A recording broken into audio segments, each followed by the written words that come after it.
کیا پیارا شعر ہے، صدق صادق کا تصدق، صادق الاسلام کا، یہ کس صادق کی بات ہو رہی ہے؟ یہ امام جعفر صادق رضی اللہ عنہ کی بات ہو رہی ہے، امام موسیٰ کاظم کے والد ہیں، اور پھر بے غضب راضی ہو، یعنی اللہ ہم سے بے غضب راضی ہو جا، غضب نہ فرمانا، کاظم اور رضا کے بعد، کاظم سے مراد امام موسیٰ کاظم اور رضا ان کے صاحبزادے جن کا مزار شریف مشہد میں موجود ہے۔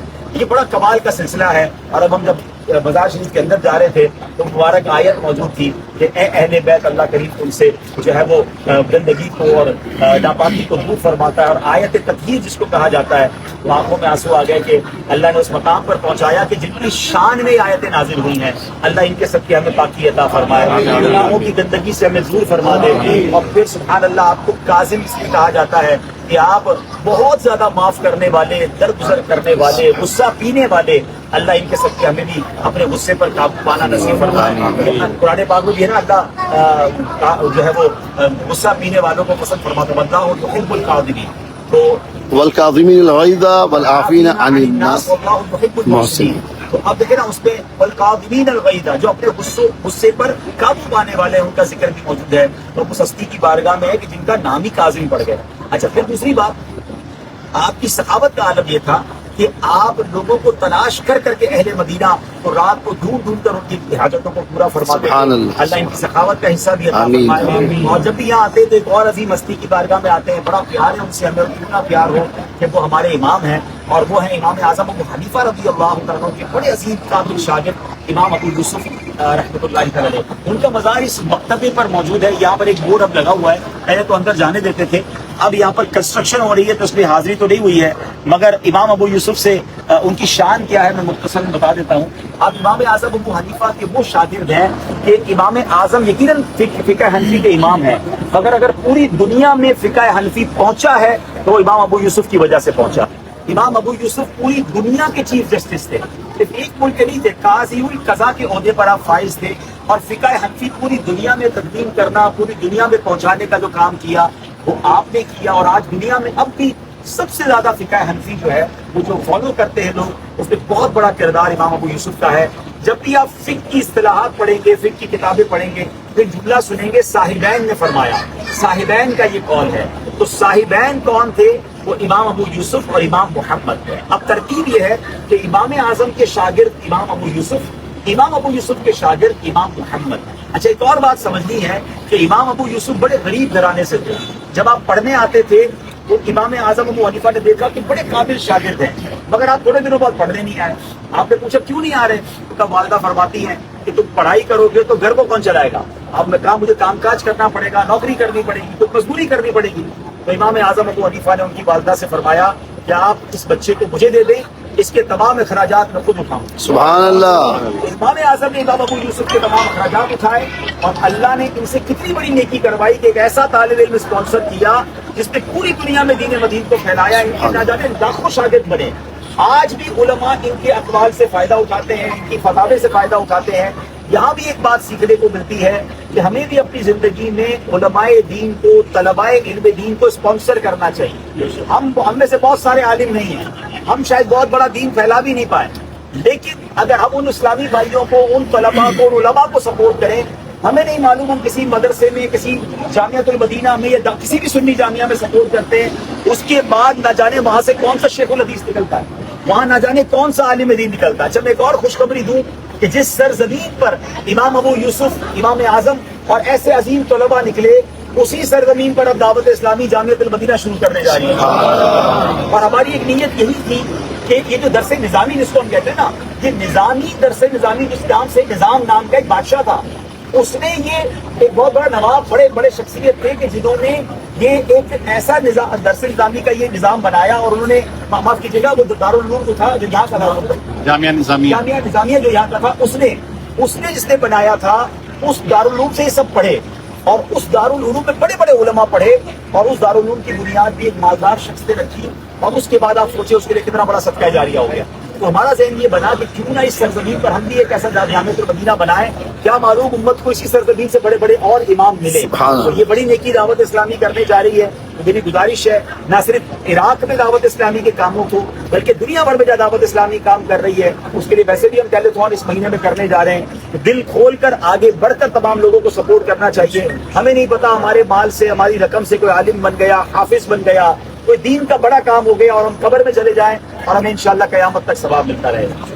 نظام الملک نام تھا ان کا، جنہوں نے یہ دارالعلوم بنایا اور اس دارالعلوم سے ایسے ایسے علم کے سمندر اور چمکتے ستارے بنے. اللہ امام ابو یوسف کے مزار پر کروڑوں رحمتوں کی بارش نازل فرمائے اور ہمیں ان کے فیوز و برکات سے مالا مال فرمائے. اب اول آخر ان کو شاگرد امام محمد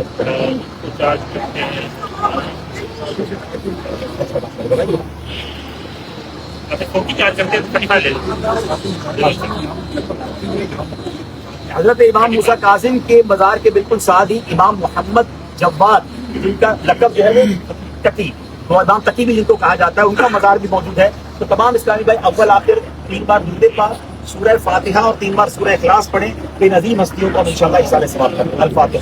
آپ بھی دعا میں شامل ہیں. بسم الله الرحمن الرحيم الحمد لله رب العالمين الرحمن الرحيم مالك يوم الدين إياك نعبد وإياك نستعين اهدنا الصراط الذين أنعمت عليهم غير المغضوب عليهم ولا الضالين.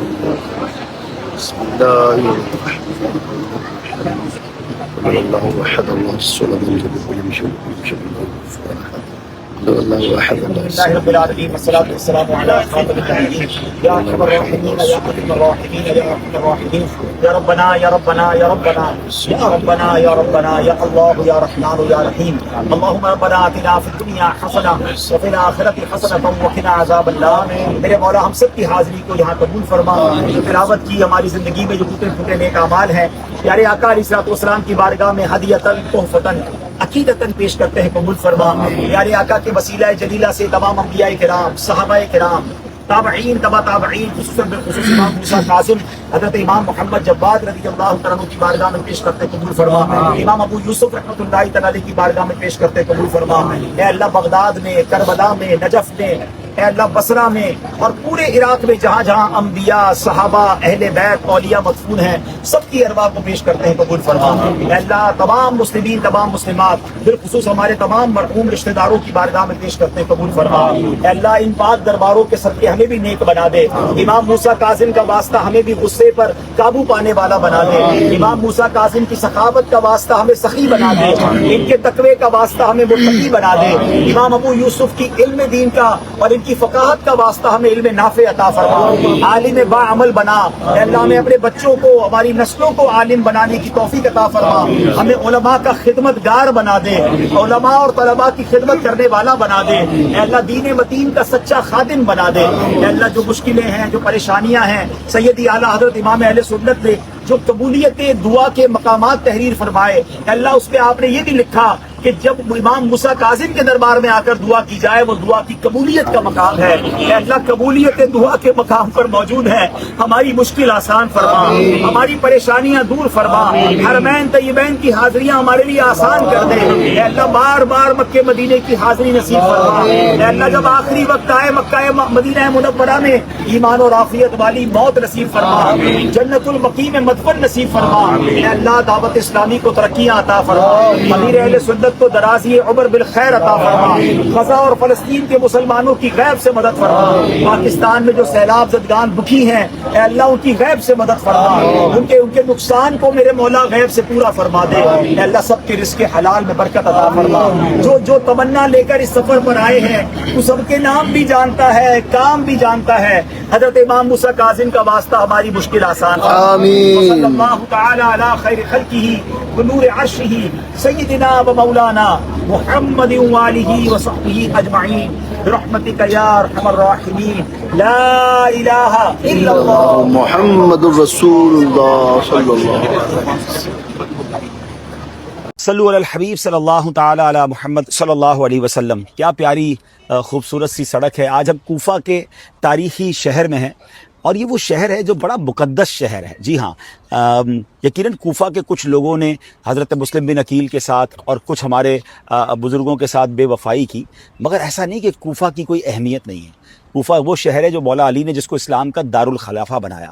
حضرت عمر فاروق رضی اللہ تعالیٰ عنہ نے اس شہر کو آباد کیا, اور حضرت عبداللہ ابن مسعود رضی اللہ عنہ صبر کیا, اللہ نے اس سے زیادہ مال عطا فرما دیا.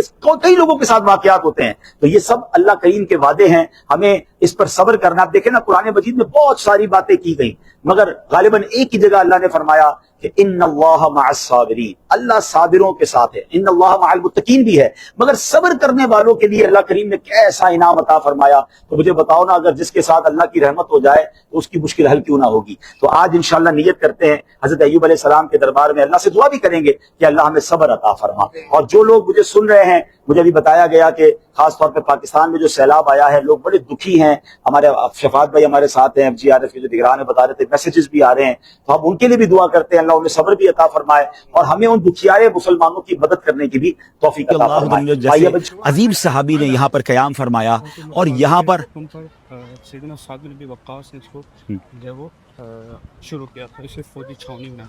حضرت عمر فاروق رضی اللہ تعالیٰ کے حکم پر حضرت سعد بن ابی وقاص جو عشرہ مبشرہ میں سے صحابی ہیں, انہوں نے گویا اس شہر کی آباد کاری میں, یہاں کے انتظامات کے معاملات میں, یہاں کی سمجھے کہ جہاد کے اور فوج کے معاملات میں بھی یہاں پر بڑا کردار ادا کیا. تو یہ بڑا تاریخی شہر ہے. اور سبحان اللہ, پھر امام اعظم ابو حنیفہ رضی اللہ تعالیٰ عنہ کا یہاں قیام رہا. اور کیا بات ہے, یعنی کوفہ میں بڑے بڑے فقہاء کرام رہے.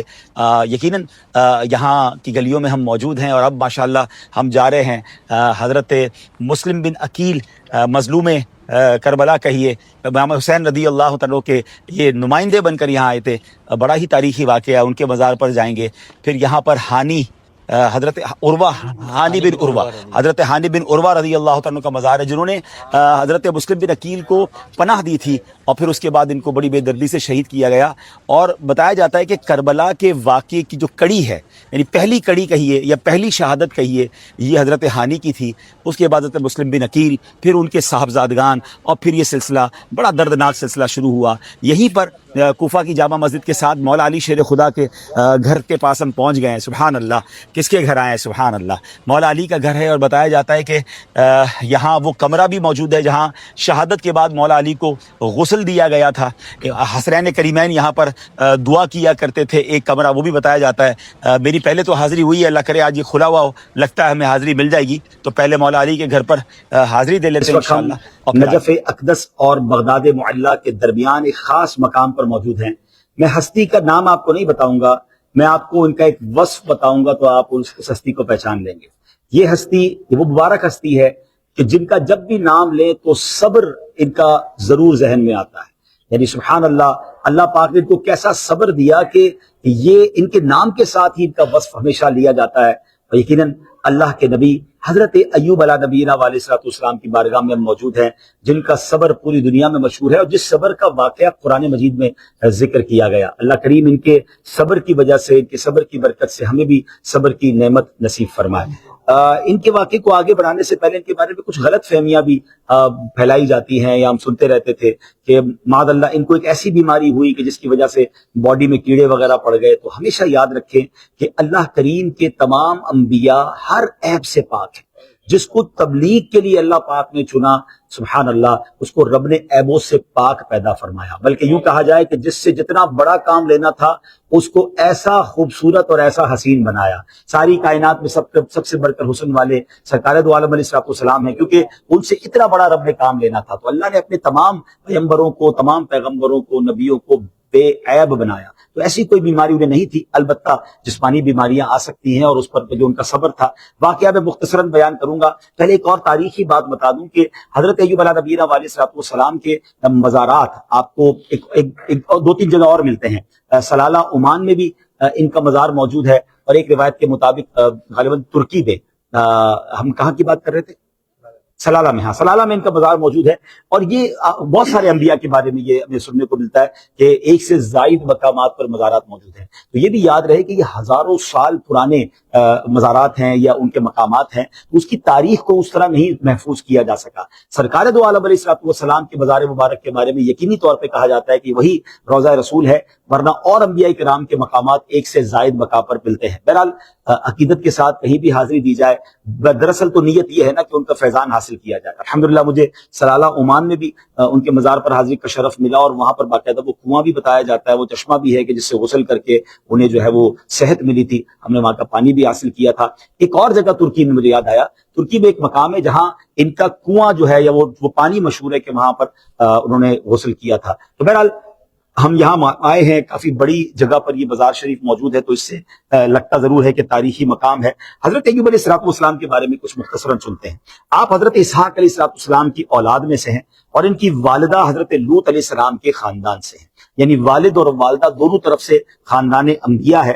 اللہ تعالیٰ نے آپ کو بے شمار نعمتوں سے نوازا، آپ بڑے حسین و جمیل بھی تھے، آپ بڑے مالدار بھی تھے، آپ کی اولاد بھی کافی تعداد میں تھی۔ تو جب اللہ کریم نے آپ کو آزمائش میں ڈالا تو آپ کا مکان گرا، اور مکان کے نیچے جو گھر والے تھے، جو اولاد جتنی بھی تھی، وہ ساری کی ساری گویا شہید ہو گئی۔ جب آپ کو یہ اطلاع ملی تو آپ نے اللہ کا شکر ادا کیا، انا للہ و انا الیہ راجعون، اللہ ہی کا مال ہے، اللہ ہی کی طرف لوٹنا ہے۔ اب کیا ہوا، آپ کے جو باغات تھے، کھیتیاں تھیں، ان میں آگ لگ گئی، تو وہ سب کے سب جو ہے وہ جل کر راکھ ہو گئے، سارا مال چلا گیا۔ آپ کے سینکڑوں اونٹ تھے، بکریاں تھیں، وہ ساری کی ساری ہلاک ہو گئی۔ آپ کو جب یہ مال کی تکلیف کی بھی اطلاع دی گئی، آپ نے پھر اللہ کا شکر ادا کیا۔ تو اب شیطان کی طرف سے یہ عرض کیا گیا کہ مولا ان کی باڈی تو سلامت ہے، تو اب آپ کی باڈی پر بھی، یعنی آپ پر بھی جسمانی آزمائش آئی، اور آپ ایک بیماری میں مبتلا ہو گئے، اور ایک ایک کر کے اپنے دوست بھی دور ہوتے چلے گئے۔ وہ کہتے ہیں نا کہ بعض اپنوں کی پہچان مشکل میں ہوتی ہے۔ تو آپ کے پاس جب مال تھا، جب دولت تھی، جب بچے تھے، جب حسن و جمال تھا، لوگ آگے پیچھے تھے، اب مال بھی چلا گیا، فیملی بھی چلی گئی، گھر بھی تباہ ہو گئے، اور آپ خود بھی بیمار ہو گئے، تو ایک ایک کر کے سارے لوگ چلے گئے، مگر آپ کی زوجہ جن کا نام رحمت بنت افرایم تھا، اور وہ حضرت یوسف علیہ السلام کی پوتی تھی، انہوں نے آپ کی بڑی خدمت کی، اور آپ کی اس تکلیف میں بھی آپ کا ساتھ دیا۔ اللہ اکبر، ایک عرصہ آپ اس تکلیف میں رہے، مگر آپ کی زبان پر شکوہ نہ آیا، اور اللہ کی بارگاہ میں جب فریاد بھی کی، دعا بھی کی، تو شکوے والے انداز میں نہیں، جو عرض کیا اللہ نے قرآن مجید میں اس کا ذکر اس طرح فرمایا، انی مسنی الضر وانت ارحم الراحمین، مجھے تکلیف پہنچی اور تو سب مہر والوں سے بڑھ کر مہر والا ہے، یعنی رحمت کرنے والا، مہربانی کرنے والا ہے۔ اور پھر سبحان اللہ، اب آپ کو حکم فرمایا گیا کہ اے ایوب اپنا پاؤں زمین پر مارو۔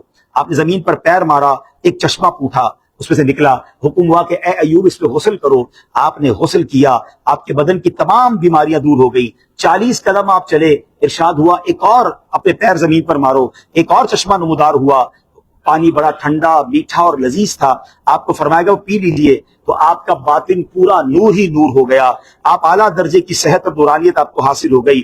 اللہ نے کرم کیا، آپ کی ساری اولاد کو زندہ فرما دیا، اور آپ کی زوجہ کو بھی دوبارہ جوانی بخشی، اور آپ کو پھر کثیر اولاد نصیب ہوئی، اور آپ کا تمام ہلاک شدہ مال و اسباب جو ہے آپ کو مل گیا، جس قدر مال و دولت کا خزانہ تھا آپ کے پاس اس سے بھی زیادہ مل گیا۔ میرے پیارے اسلامی بھائیو، اس پہ ایک بڑا دلچسپ واقعہ بھی ہوا کہ حضرت ایوب علیہ السلام نے جب چشمے سے غسل کر لیا تو آپ جوان بھی ہو گئے، آپ کی بیماری بھی دور ہو گئی، تو آپ کی زوجہ کچھ دیر کے بعد آئیں تو کہتی ہیں، ان سے پوچھتی حضرت ایوب سے کہ یہاں ایک بوڑھے شخص موجود تھے، ایک بیمار موجود تھے، کیا آپ کو وہ نظر آئے ہیں؟ وہ نظر نہیں آ رہے، یعنی وہ اپنے شوہر کو نہیں پہچان سکی۔ حضرت ایوب نے کہا کہ میں ہی ایوب ہوں، اور اللہ نے مجھے شفا بخشی ہے، اور پھر ان کی زوجہ کو بھی اللہ نے جوانی عطا فرمائی۔ تو سبحان اللہ، میرا رب ہر شے پر قادر ہے، وہ جو چاہے اس پر قادر ہے، ان اللہ علی کل شیء قدیر۔ لیکن اس واقعے سے بہت سارے سبق ملتے ہیں۔ ایک تو مصیبت میں صبر کرنا ہے اور اللہ کی رضا پر راضی رہنا ہے۔ سب کچھ چلا گیا نا، آپ غور تو کریں، ہم میں سے کسی پر بھی ایسی آزمائش نہیں آئی، اور نہ کبھی لائے بھی نہ، لیکن اگر چھوٹی موٹی بھی آزمائش آتی ہے، ہماری زبان پر شکوے اور شکایت ہوتے ہیں، تو اے میرے پیارے اسلامی بھائیوں، ہم اس بازار پر حاضر ہیں۔ ابھی باہر ہم دیکھ رہے تھے، ان کے بازار کے باہر ان کے نام کے ساتھ بھی صابر لکھا ہوا تھا کہ نبی اللہ ایوب صابر، یعنی سبحان اللہ کیسے صبر والے ہیں کہ whenever we talk about حضرت ایوب علیہ السلام، صبر ایوب کی بات ضرور ہوگی۔ تو سبحان اللہ، ہمیں صبر پانا ہے، مصیبت آتی ہے۔ اب دیکھیں حضرت ایوب صبر میں جب کامیاب ہوئے تو اس کے بعد کیا ہوا؟ اللہ نے سب لوٹایا نا، اور اس سے زیادہ لوٹایا۔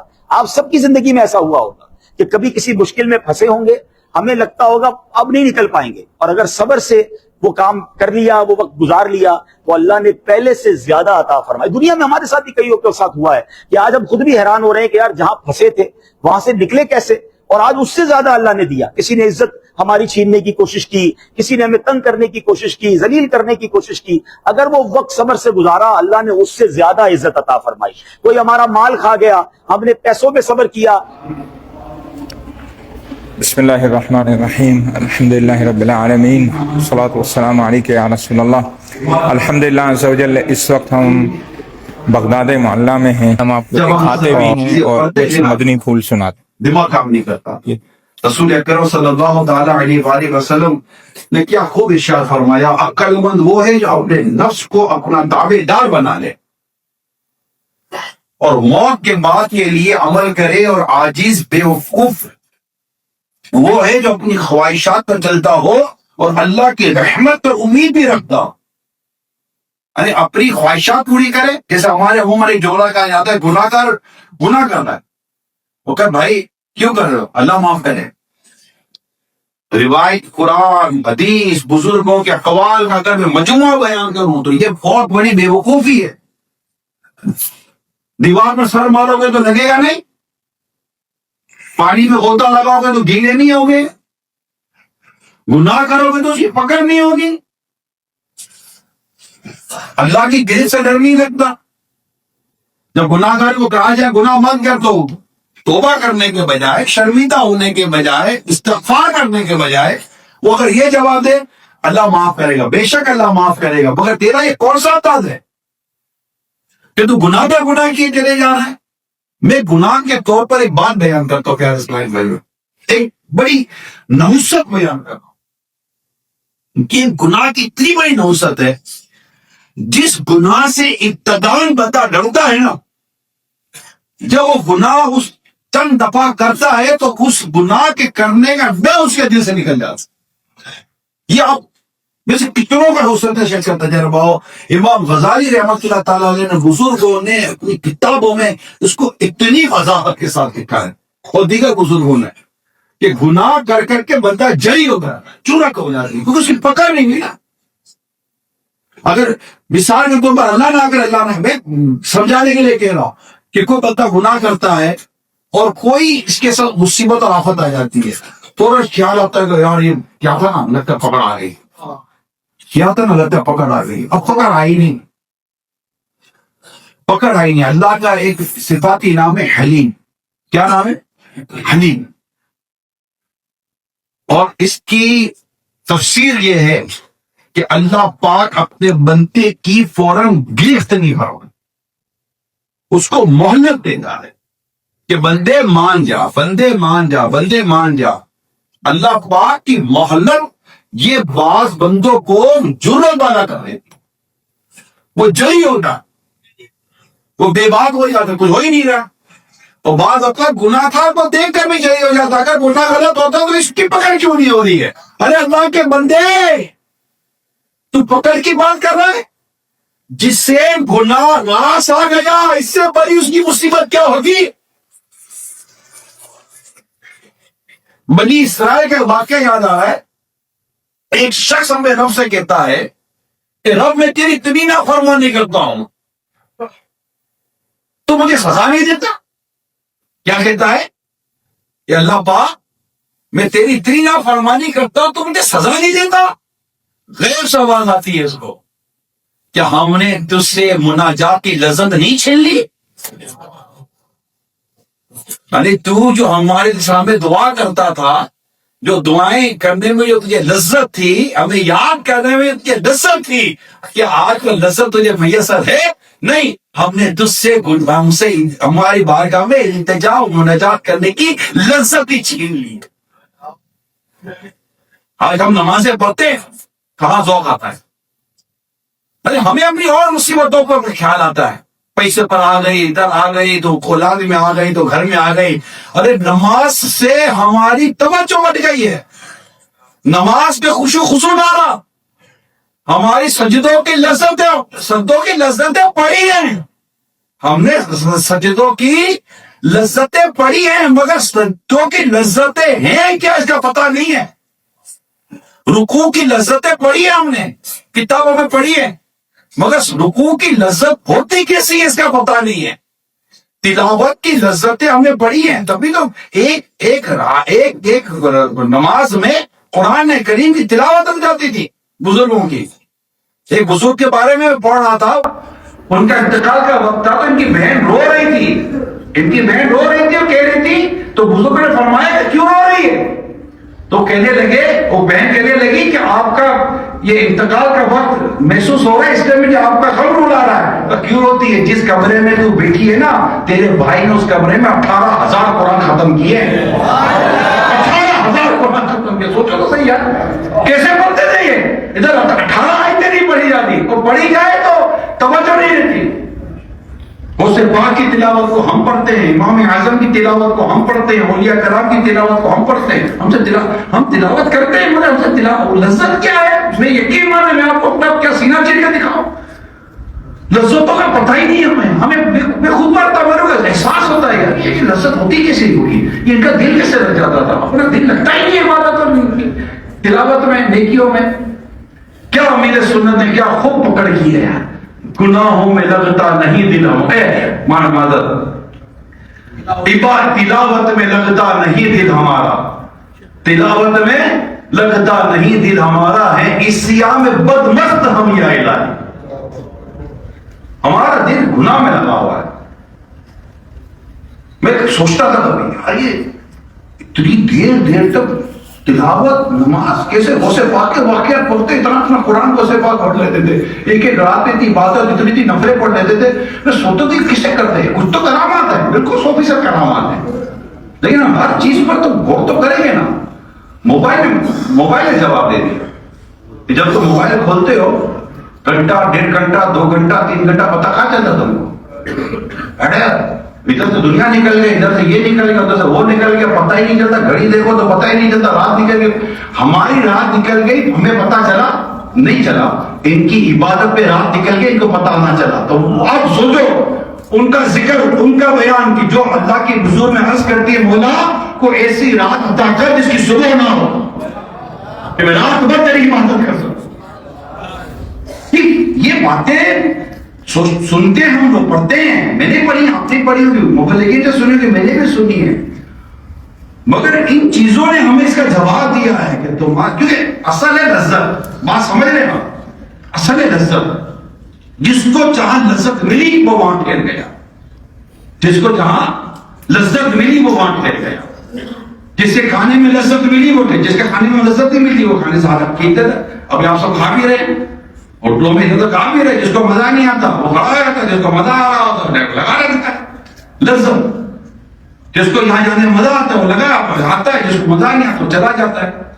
لذت یہ استقامت دیتی ہے, لذت یہ ڈیوریشن بڑھا دیتی ہے, لذت آپ کو آپ کا ٹائم بڑھا دیتی ہے. وہاں لذت ہے, پیسہ کمانے میں لذت ہے, نہیں دکان سے کھڑے ہو رہے ہوتے ہیں, کہیں آنے جانے میں جس کو شہرت پہ لذت لگ جاتی ہے وہ بڑی بڑی مصیبتیں اٹھانے کے لیے تیار ہو جاتے ہیں. یار شہرت تو ملے گی, مشہور تو ہوں گے. امام غزالی فرماتے ہیں کہ شہرت مشقت کو آسان کر دیتی ہے, حب جاہ مشقت کو آسان کر دیتی ہے. شہرت کی محبت, لذت, لفظ لذت کو ہم یاد کر لیں بس.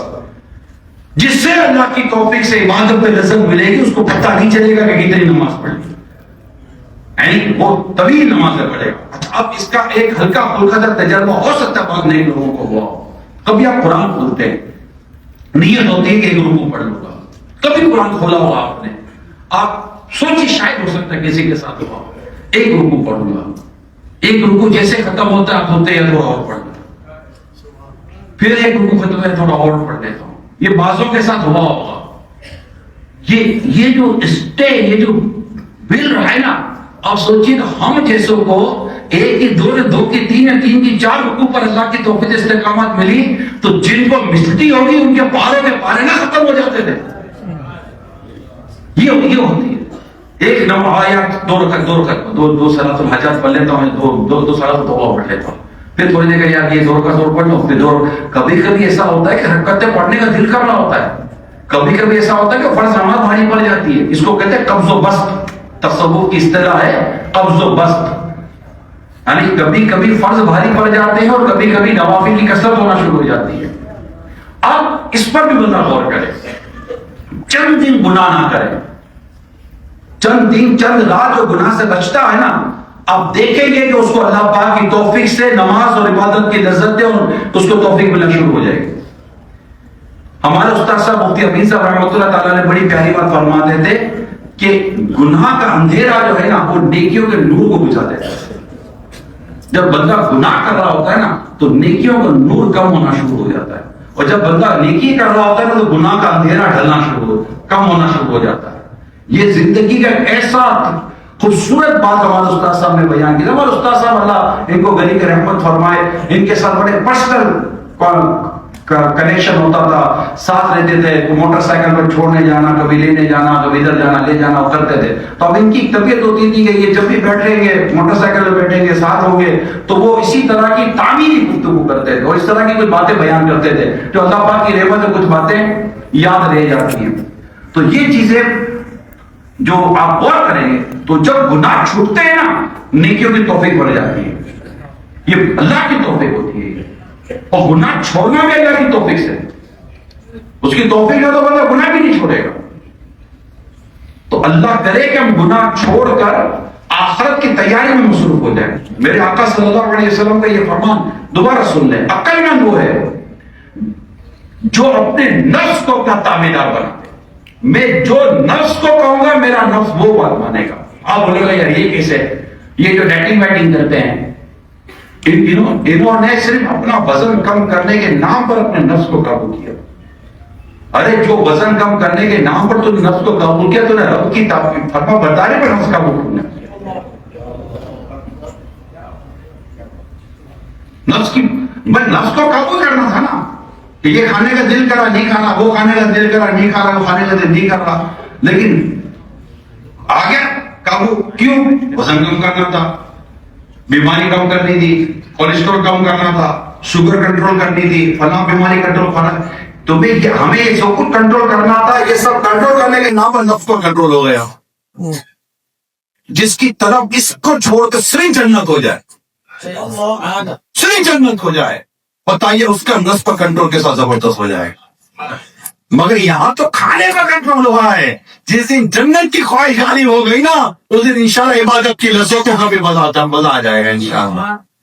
یہ بس باتیں کتابوں میں لکھی ہوئی ہیں, بزرگوں سے سنی ہوئی ہیں, اور میری سنت کی باتیں کو یاد آ جاتی ہیں تو آپ تک پہنچا رہا ہوتا ہوں. وہ سے پاک کے دربار میں حاضر ہیں. اللہ کرے کہ ہمیں نصیب ہو جائے یہ چیزیں جو کتابوں میں لکھی باتیں نصیب ہو جائے. یقین مان زندگی خوبصورت ہو جائے گی, میرا پار ہو جائے گا. اور پھر ریاکاری سے بچنا. جو عبادت کرتا ہے نا اس کو ریاکاری کا سب سے زیادہ ڈر ہونا چاہیے, کیونکہ ریاکاری عبادت میں آتی ہے اور ریاکاری عمل کو برباد کر دے. شہرت کے لیے عبادت کرنا, مال کے لیے عبادت کرنا, تاریخ کے لیے عبادت کرنا, بہت ساری چیزیں سنائی جاتی ہیں. ریاکاری سے اللہ آپ کی میری حفاظت فرمائے گا. ہم جو عمل کریں صرف اللہ کے لیے کریں, ریاکاری کے نام پر نہ کریں, دکھاوے کے نام پر نہ کریں, شہرت کے نام پر نہ کریں. اللہ مجھے بھی اس کی توفیق دے, اللہ آپ کو بھی اس کی توفیق دے. یہ کہتے نہ پھرے میں یہ بھی کر رہا ہوں, میں یہ بھی کر رہا ہوں, میں یہ بھی عمل کر, وہ بھی عمل کر رہا ہوں. نہیں دی نفس بدکار نے دل پر ایک قیامت توڑی, عمل نہیں کیا ابھی تو چھپانے نہ دیا. کوئی ایسا مطلب کا واقعی جب چوٹ لگتی ہے نا سارے نہیں کیا کرنا شروع کرتے تھے. یہ بھی کیا تھا, یہ بھی کیا تھا, میں نے وہ بھی کیا تھا. اور بعض کا تو ایسا جنگی ہو جاتا ہے کہ اپنے رب کے حضور کرتی نہیں کیا ہوا یاد آ میرے سے یہ بھی عبادت کی تھی, یہ بھی عبادت کی, کرم کر دے. ارے کچھ شرم کر, حیا کر. تو نے جو کچھ کیا تھا تیرے رب کی توفیق سے کیا. ہم نے جو نیکی کریں گے اپنے رب کی توفیق سے کریں گے. ایک شخص کے بارے میں پڑھ رہا تھا, دعا کر رہا ہے. کیا کر رہا ہے؟ دعا کر, مانگے جا رہا, دعا قبول نہیں ہو رہی, اس کو دعا کا اثر ہی ظاہر نہیں ہو رہا. اس نے کہا اللہ میں نے 20 سال تیری عبادت کی تو میری دعا قبول ہی کرنا. اللہ پاک کی رحمت اس کو بچا لی. فوراً اس کو ندامت ہوئی, اور ندامت ایسی ہوئی کہ سجدے میں گر گیا. اور سجدے میں گر گیا, مولا میں نے تیری عبادت کی نہ, میں تو ننگا پیدا ہوا تھا, ستر چھپانے کو کپڑا تو نے دیا, پاک ہونے کو پانی تو نے دیا, کھڑے ہونے کو ٹانگیں تو نے دی, تیرا ذکر کرنے کی زبان تو نے دی. اور تجھے یاد کرنے کی توفیق تجھے. میں تو کچھ بھی نہیں کیا مولا, میں شرمندہ ہوں, میری غلطی معاف کر دے. رو کر اپنے رب سے معافی مانگنا, بولا میری غلطی معاف کرتے, مجھ سے کیا نکل گیا میرے منہ سے. اللہ پاک کی رحمت دیکھو, خیر سے آواز آتی ہے, بندے تیرے 20 سال کی عبادت ایک طرف, اس لمحے بھر کی عاجزی کے صدقے تیرے 20 سال کی عبادت ہم نے قبول کر لی. لمحے بھر کی عاجزی کی وجہ سے تیرے 20 سال کی عبادت ہم قبول کر لیں. ہم نے کچھ بھی نہیں کیا, ہم کر بھی کیا سکتے ہیں, کچھ بھی نہیں کیا. میں یہ کیا میں نہیں ہے, تجھے تیرا رب ہٹا, تو ہے کیا, اللہ کسی اور سے کام دے دے گا. جو بھی نیکی خدمت دین جس سے جو جتنی ہو سکی, اللہ پاک مجھے بھی دے, آپ کو بھی توفیق دے. اس میں سوائے سب شکر کے ہمارے پاس کوئی دوسرا وقت نہیں ہے کہ یا اللہ تو نے تیرا کرم ہے, تو نعمت چھیننا بات. ہم جن نعمتوں کے چھین جانے کا ڈر رکھتے ہیں اس کے بھی ہمیں نہیں. ہم اللہ سے ہر نعمت, اللہ سے دعا یہ اللہ ہمیں زوال نعمت سے بچا. جو نعمت ہے اللہ نے جو دی ہے بس, اور سب سے بڑھ کر نعمت ایمان کی نعمت ہے. اللہ ہمارا ایمان سلامت ہے, اور آقا کے صدقے میں رب نے چاہا تو ایمان سلامت رہے گا انشاءاللہ. کہ بس تو نے اسلام دیا, تو نے جماعت میں لیا. حضرت کیا خوب لکھتے بارگاہ رسالہ میں عرض کرتے, یا رسول اللہ تو نے اسلام دیا, تو نے جماعت میں لیا, تو نے اسلام دیا. سرکار کے صدقے اسلام ملا, سرکار کے صدقے میں اہل سنت والجماعت سے ہم وابستہ ہیں. تو نے اسلام دیا, تو نے جماعت پہ لیا, تو کریم. یا ان کیا فرماتے ہیں, یا رسول اللہ تو کریم. اب وہی پھرتا ہے عطیہ دے رہا. کیوں؟ کریموں کی شان یہ ہوتی ہے کہ کریم جسے دے پہ لیتا نہیں ہے. میرے قریب سے گر خطرہ کسی نے مانگا, میرے قریب سے گر خطرہ کسی نے مانگا, دریا بہاتے دریا بہاتی